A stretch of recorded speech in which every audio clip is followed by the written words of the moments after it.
So today we're going to be interviewing Peter Geddeis, a longtime friend of mine and activities director at Lyons High School in Chicago, Illinois. Peter, you've done everything from running, I don't know, it's probably like 1,000 student proms to having pep rallies where there's 4,000 kids. And it's not just that there's 4,000 kids, it is an event.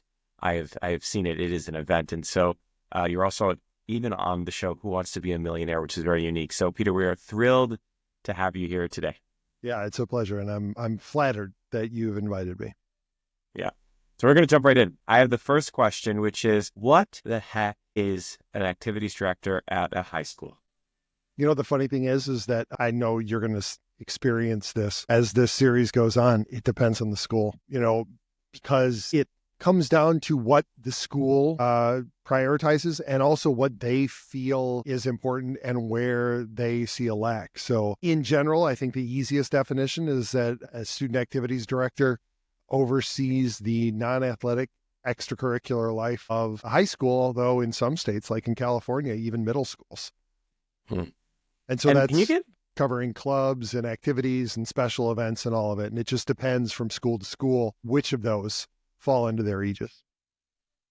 And what are some examples of that? Clubs, activities for folks maybe who aren't as familiar, even though for anyone that has went to high school before you've experienced it. But when I was in high school, I never actually thought, someone has to help organize, operate, execute on these incredibly complex events.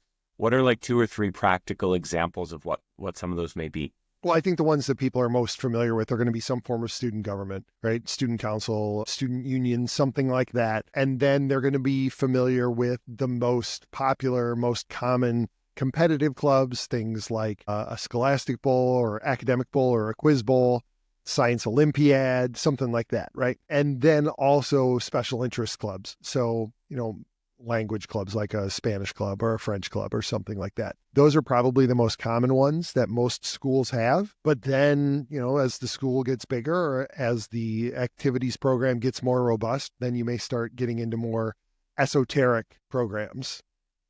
I think that's we have to know what an example of an esoteric program may be. Well, it depends on your school, right? So like at my school, we have a yarn and thread club. We have a yoga and wellness club. We just started a club. It was just approved for pilot status. So it's, testing for its first 12 months. It's promotion club. And basically all they want to do is help other clubs promote themselves. And do they come up with this? The students? They totally, most of the new clubs that get presented to our stipend committee for consideration come from student ideas. Okay. Very rarely is it something where a staff member comes forward and says, this is a club that I think we need to start. Usually it comes from the kids' interests and the kids' creativity. Practical question. What is a stipend committee?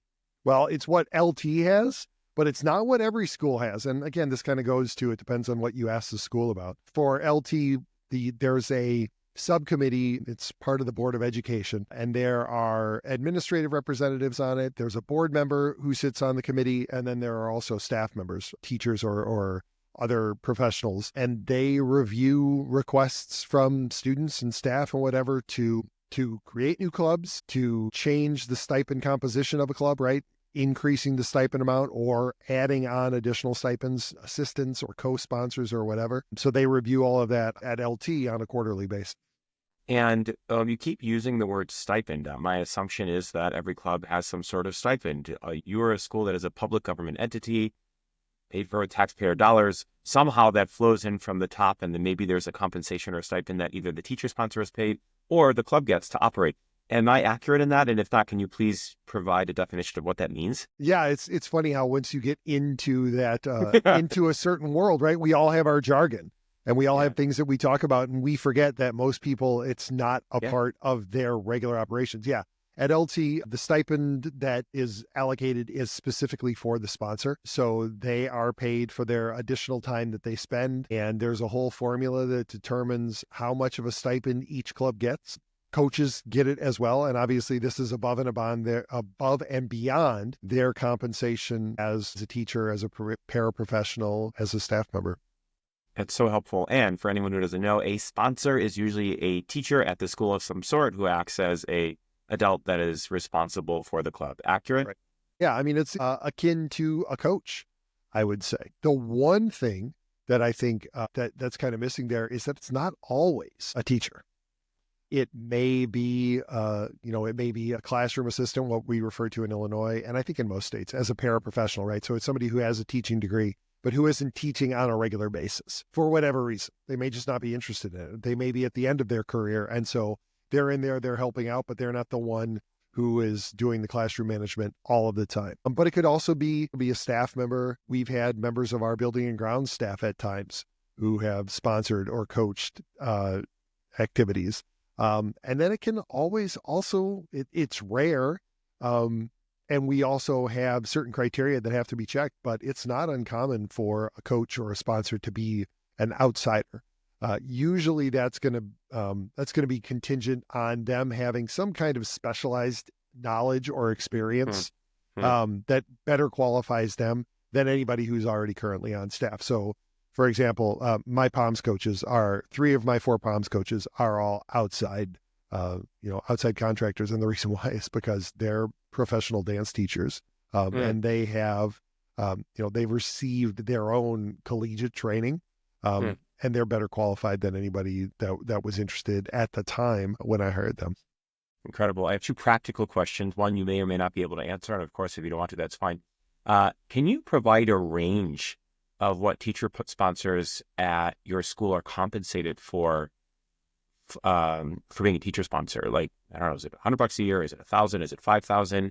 Just because there's probably going to be activities directors watching this. And I think it would be practical knowledge for them to know, like, wow, this is what teachers at ABC school are paid. So it's kind of funny because there's no consistency. In fact, it's one of the things that we talk about a lot at our state organization is how much our various sponsors are receiving in stipends. So there's no consistency because it's something that's actually negotiated with the Teachers Association. So typically it's a percentage of some base amount that is negotiated, right? So it's kind of a threshold amount, and then they receive a percentage of that based on the number of contact hours. So somebody who's sponsoring a club that meets, say, once a week for an hour is going to be compensated at the bottom end of that range. And then somebody who has more contact hours with students, like a coach, right, where they're going to be practicing with them and at competitions 6 days a week, they're going to be paid significantly more because they're having practice for, maybe 2 hours at a time, plus coaching and all that goes into it. So you're probably talking, I would guess, for most schools, you're probably talking on the bottom end, somewhere around $1,000 or so a year.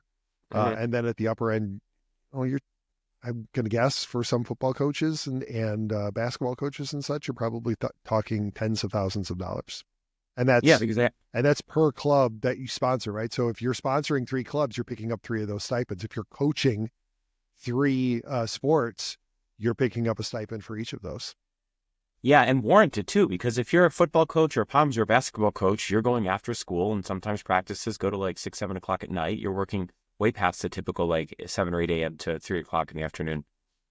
Why is what you do important? And I'm going to ask a follow-up to that, which is, why is this being activities and all these things that you just spoke about, why are they important to the student experience? Like, because ultimately I'm assuming that's why you're there. Can you speak to both of those questions? Yeah, I think the reason that it's important is because, and this isn't true, obviously, of every school. Here in Illinois, we talk about, how few activities directors there are south of I-80 and west of I-39. And for those who are unfamiliar with the geography of Illinois, I-80 is the southernmost east-west interstate outside of Chicago, outside of the Chicago suburbs. Once you get south of I-80, you're getting pretty rural. Similarly with I-39, when you get west of I-39, all of the suburbs are gone, intersects Rockford. So once you get west of there, again, you don't have a lot of population centers. And so activities tend to be overseen by somebody.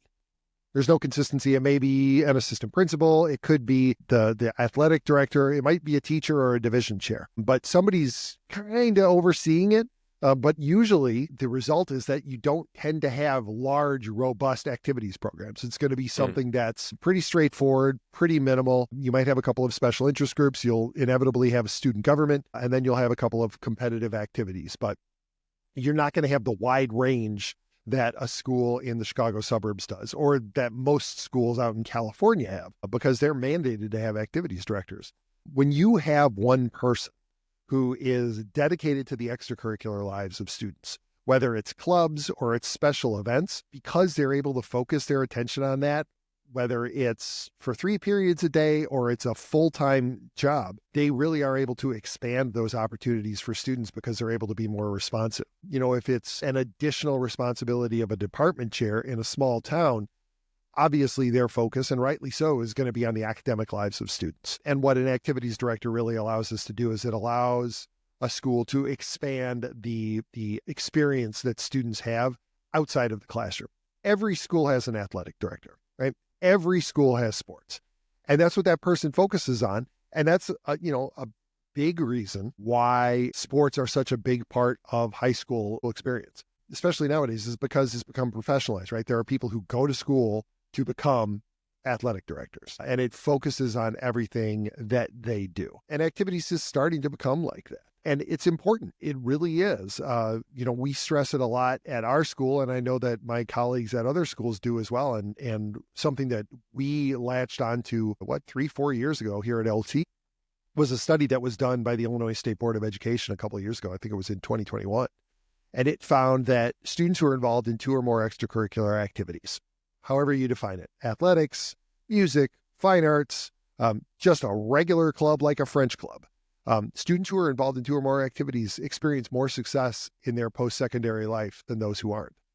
And there's no definition of success in that study because they allowed students to define what success was, whether it's community involvement, it's success with their grades, it's going to college, it's becoming a success in the business world, whatever it is. Those who are involved in 2 or more activities are more successful. So we've encouraged our students to just pick 2, and that's been a big push for us. And we've seen the response. It used to be that students who were involved in under or in 2 or more activities was, I don't know, usually somewhere around 30% or so. Now we're actually up at LT, we're up over 50% of our students are involved in 2 or more activities because they're seeing the value that it has for their lives. That's incredible. It's worth repeating that. If they're in 2 or more activities, they're much more successful as whatever they deem to be success. And that's crazy that you're able to get 50%. Because for those folks who don't know Lyons, you have nearly 4,000 students. Am I right? Or is That's correct. 4,000 students, 2 campuses. You probably have more activities than any school that I've ever talked to, maybe other than Stevenson has a lot, but you have like 150, right? No, when you add in athletics, we have currently 135 extracurricular opportunities. Now, some of them are at different levels, right? So for example, our madrigals, there are 3 levels of madrigals. When we count our class boards, there are 4 levels of class boards. So yeah, if you count out all the various levels and everything, then yeah, we're probably at about 150 different ways that you can get involved outside of the classroom. Amazing. We only have 1 minute left, so I'm going to fire this away really quickly. What's the one thing about your job that would surprise people? There are a lot of times where I'll stay late or I'll bring work home and I'll be working on stuff that nobody is ever going to see, right? Working on the back end, editing websites, inputting participation information, doing data analysis of our student participation. And it's never anything that anybody it's going to have a direct impact on them, right? That they're going to see the fruits of that labor, but ultimately it does lead to something. It leads somewhere. And I think that's true of most activities directors, right? There's a lot of time spent that nobody ever sees, right? People see us have long nights at prom. People see us have long nights at the homecoming dance. What they don't see are the long nights leading up to it, or the long nights in mid-February when there's nothing else going on at your school, but you're still grinding because there's stuff that, there's an opportunity, there's an opening that you see that needs to be addressed. And so you go chasing after it. Yeah, I think you just summed up the whole belief of this podcast is we want to bring those things to life because you grinding at like 9 o'clock at night, working on these things that no one will ever see is the whole why that I think it's so impactful what you do. What advice would you give for someone starting in this role? Somebody starting in activities? Yeah, because you've been doing this for like nearly 20 years. Like 21 years. This is year 21. You know what I would say? Make relationships with your colleagues. The most important thing that ever happened to me and made me whatever definition of a success that I am as an activities director was my counterpart. So I started at Niles West, obviously. We intersected there for a year. But it was my counterpart over at Niles North. When I got there, he kind of took me under his wing and he said, you're going to come with me to the Illinois Directors of Student Activities meeting. He was on the board and he said, I think you need to go. And ironically, the very first IDSA meeting that I went to was at Lyons Township High School. Wow. So yeah, everything comes full circle. But it was that network of people, that I could pick up the phone, I could shoot an email, whatever, at any time, and I knew that they would have an answer for me. But two, also that knew that I was going to see them once a month, and I was going to bring stuff to the table, but also they were going to bring stuff to the table, and it might have been a question that I didn't even know I needed an answer to, but somebody else would ask it, it would get answered in that forum, and I would walk out with new knowledge. And still, 21 years on, I'm still getting stuff from them on a consistent basis. It happens all the time. So yeah, for somebody who's starting out new as an activities director, build that network and lean on it and steal like crazy. We all steal from each other. One of us will come in and we'll mention something to the group. Everybody will do it. And we'll come back and we'll say, where did you get that idea? And inevitably the response is, I don't remember. I didn't come up with it. I saw it somewhere, or I heard of it from somewhere and I tweaked it. I adjusted it for my school, and off we ran. And for anyone who hasn't heard that, it is the Illinois Director of Student Activities. Is that correct? Yeah, it's state association. IDSA. Yep, Okay, IDSA. very good. Final question. What should I be asking you that I haven't asked you? That's a hard one. I ask those in my interviews when we interview employees too. I always want to know that question. It's very abstract. There's no right or wrong answer. Yeah, I know. You know what the question that a lot of people don't ever think to ask activities directors is, how do you balance this with your family? Because I think it's something that most people forget about, is that most activities directors are usually somewhat into their careers, right? You're not graduating from college and becoming an activities director. I'm a little bit out of the mainstream because I wasn't a teacher before, but most activities directors taught for at least some period of time. Being an activities director was probably their first or second opportunity as an administrator, and they just fell in love with it, and they decided that they wanted to stick with it, that they didn't want to move up. They wanted to continue to do this. But obviously, the longer that you're in this, the more that your own personal life develops, and, you develop relationships, you grow a family. And so then, how do you juggle those? And it's a challenge. Have you figured it out? No. I mean, you can draw your own lines. You can say that there are certain times where I have to make my family a priority. But if I could somehow convince him to come on camera, which I know I couldn't, my son could regale you with all of the events that he's been dragged to at LT since he was, I don't know, a year old.